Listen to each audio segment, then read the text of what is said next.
Shalom saudaraku, firman Tuhan dari Amsal pasal 3 ayat 5 sampai dengan 7 berkata, "Percayalah kepada Tuhan dengan segenap hatimu, janganlah bersandar kepada pengertianmu sendiri. Akuilah Dia dalam segala lakumu, maka Ia akan meluruskan jalanmu. Janganlah engkau menganggap dirimu sendiri bijak, takutlah akan Tuhan dan jauhilah kejahatan."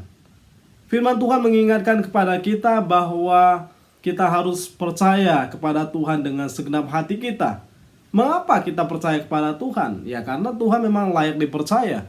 Kalau tidak percaya kepada Tuhan, maka kita percaya kepada siapa lagi? Karena memang Tuhan tertinggi dari segala sesuatu.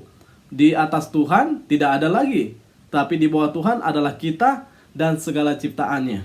Sehingga kepada Tuhan kita bergantung. Dia pencipta kehidupan kita, Dia pemilik kehidupan kita, Dia punya rencana atas kehidupan kita. Sehingga percayalah kepada Tuhan dengan segenap hati, totalitas.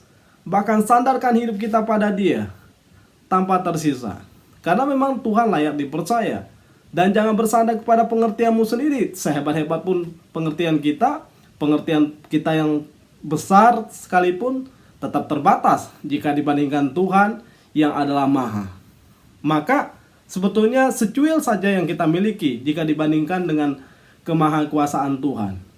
Nah, kita harus dengan rendah hati sadar akan keberadaan diri kita sandarkan diri pada Tuhan.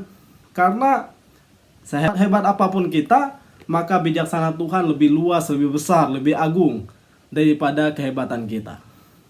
Karena itu jangan bersandar pada pengertianmu, pada pengalamanmu, pada hal-hal yang engkau miliki yang luar biasa, pada jabatan, pada kekayaan, pada saudaramu, dan lain sebagainya. Utamakan percaya kepada Tuhan. Karena Tuhan nomor satu dalam kehidupan kita.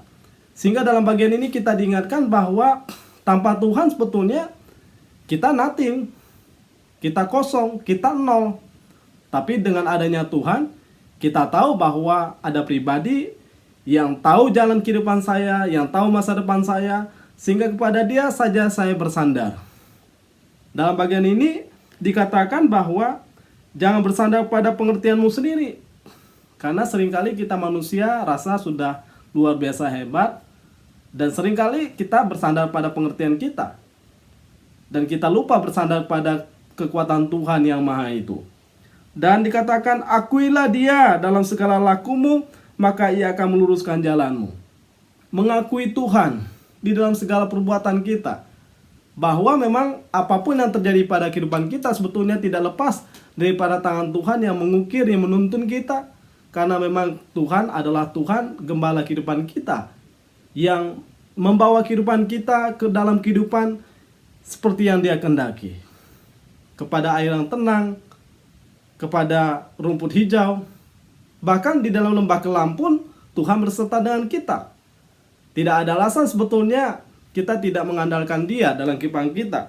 Sehingga kita mengakui saja perbuatan Tuhan yang maha itu. Karena sebetulnya tanpa kita sadari, waktu kita sudah berbuat sesuatu yang luar biasa sekalipun itu bisa gagal.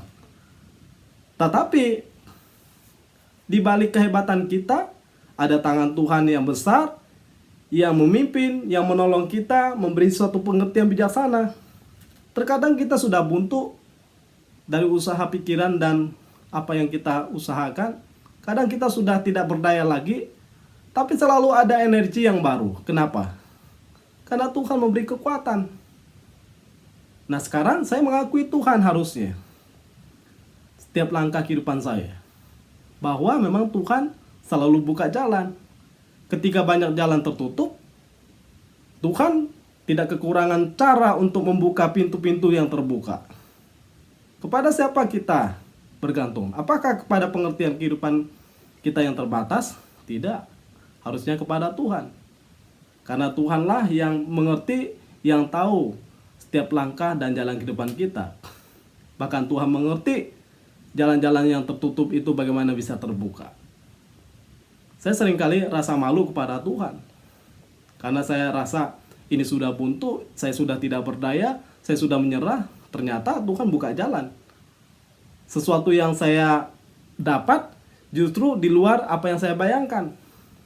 Tapi kemudian saya juga belajar bahwa Kadang saya sudah berupaya luar biasa, lakukan sesuatu, akhirnya apa yang saya lihat? Tangan Tuhan yang bekerja. Di balik kehebatan tangan saya ini, tetap saja tangan saya ini lemah. Di balik kehebatan pikiran saya ini, tetap saja pikiran saya ini lemah. Tetapi saya menyadari kalau saya bisa kuat, saya mampu, saya dapat sesuatu jalan keluar. Saya tahu bahwa di balik pemikiran saya yang terbatas ini, ada pemikiran Tuhan yang tidak terbatas. Di balik tangan saya yang terbatas ini, yang lemah ini, ada tangan Tuhan yang kuat, yang tidak terbatas. Sehingga kepada Dia saya bergantung. Nah, dalam bagian ini dikatakan, karena itu bukan hanya kita mengakui segala keberadaan yang Tuhan kerjakan, tapi jalan-jalan kita salah akan diluruskan oleh Tuhan waktu kita mengakui keberadaan dirinya. Maka Ia akan meluruskan jalanmu. Tuhan meluruskan, yang bengkok diluruskan, dikembalikan kepada jalan yang benar. Jadi ada kemungkinan kalau jalan kita salah, ya memang Tuhan ingin supaya kita kembali kepada jalan yang benar. Sehingga jangan marah dulu pada Tuhan. Kalau misalnya usaha kita gagal, pekerjaan kita menjadi tersendat-sendat, kita penuh dengan masalah, jangan langsung marah, komplain pada Tuhan, koreksi diri dulu. Kalau kita rasa memang itu karena keberadaan saya yang keliru dalam tindakan atau perbuatan, maka saya harus mengoreksi diri saya dan berubah. Tapi kalau saya sudah benar, dan Tuhan punya cara yang lain, jalan yang lain, saya harus ikut caranya Tuhan. Karena cara yang benar menurut kita sekalipun belum tentu sesuai dengan maunya Tuhan. Tuhan ada banyak cara, 1001 cara, lebih dari apa yang kita bayangkan. Kita paling punya planning A, B, C, ya paling sampai 10 lah planning kita. Tapi Tuhan bisa 1000. Karena itu jangan pernah meremehkan jalan-jalannya Tuhan. Kita perlu bergantung pada Dia. Sehingga dikatakan, janganlah engkau menganggap dirimu sendiri bijak. Takutlah akan Tuhan dan jauhilah kejahatan. Jangan menganggap diri kita bijak. Sehebat-hebat apapun kita terbatas. Sekuat-kuat tangan kita pun terbatas. Sekuat-kuat pun stamina kita, suatu saat kita jadi terbatas juga. Dan kita bisa menjadi orang yang tiba-tiba sakit, lemah, tak berdaya. Saya beberapa kali melihat orang-orang yang rasa dirinya luar biasa, merasa tidak perlu orang lain, ternyata waktu tidak berdaya seperti anak kecil yang sampai menghafal huruf A sampai Z, butuh anaknya yang membantu dia. Di situ saya lihat, sedikit saja Tuhan sentil, udah gak berdaya. Karena itu, jangan pernah menganggap diri kita bijak. Tanpa Tuhan kita nggak bisa lakukan sesuatu yang luar biasa.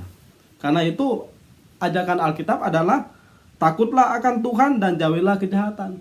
Ya ini memang kunci kehidupan kita. Takut pada Tuhan, jauhilah kejahatan. Waktu kita bekerja, takut akan Tuhan, jauhkanlah kejahatan. Waktu kita melayani, takut Tuhan, jauhilah yang jahat. Sama seperti waktu kita berbisnis, ya kita harus takut pada Tuhan. Jauhilah sesuatu yang jahat. Korupsi misalnya, menipu orang misalnya. Dengan kata lain bahwa kita ingin jalan kita beres. Jalan kita menyenangkan hati Tuhan. Ada suatu rasa takut, gentar pada Tuhan. Meskipun orang lain gak lihat, tapi Tuhan lihat. Itulah bisnis kita. Kenapa ada orang yang bisa takut luar biasa, padahal gak ada orang lihat, dia gak berani ambil sesuatu milik orang lain tentunya. Karena dia tahu Tuhan itu gak mungkin buta. Tuhan gak mungkin tidak lihat perbuatan kita. Yang ada di pikiran kita sebelum kita lakukan, Tuhan sudah tahu. Maka dari itu kita yang perlu takut akan Tuhan, jauhilah kejahatan. Nah itulah tanggung jawab kita sebagai orang percaya. Jangan pernah sembarangan menjalani hidup ini. Maka percayalah kepada Tuhan. Dengan segenap hati kita, saya yakin kalau kita percaya pada Tuhan, maka kita akan bergantung pada Tuhan, maka kita akan takut akan Tuhan. Terpujilah Tuhan. Tuhan Yesus memberkati.